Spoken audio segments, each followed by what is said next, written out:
I grew up in Lumberton, North Carolina, but I was born in Rocky Mount and lived in Sims till I was 2. Both of my parents grew up on tobacco farms in eastern North Carolina, and that is in my blood. I love the smell of tobacco, and I said I just wish it was used for something better than smoking, because it's just such a beautiful crop, and of course it raised both my parents and their families, and then again me, because my dad got out of farming and became the agency manager of Farm Bureau Insurance in Robeson County.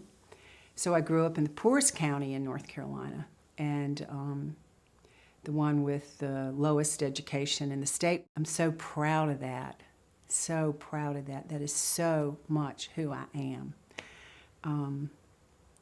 I have one older sister, and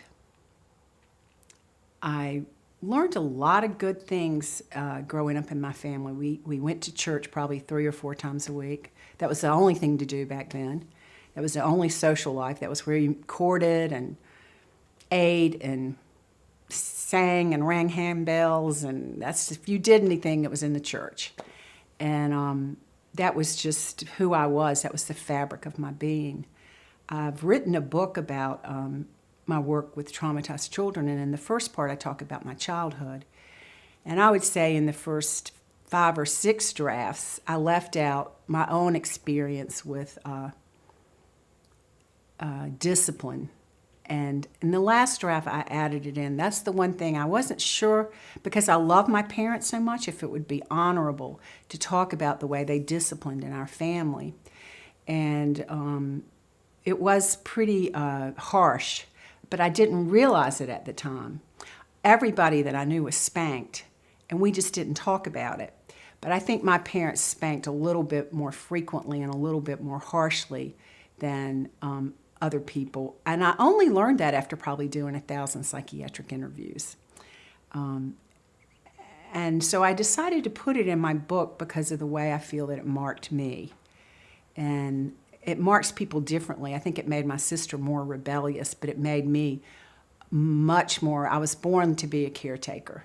And it made me want to be just better at taking care of everybody, be more perfect, so that maybe the spankings wouldn't come.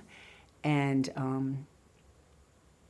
so I don't want to talk about that too much, because I feel like it was a very small part of my childhood, but probably a deeply embedded part of my childhood in my physical body, in my emotional body, and in the way I'm oriented into the world.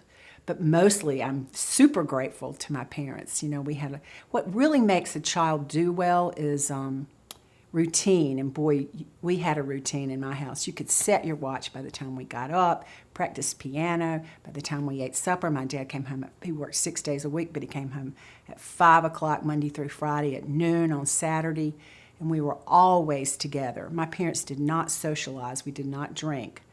It was all about the family. And I'm just so grateful to them for that. So grateful, and don't mean them any dishonor, ever.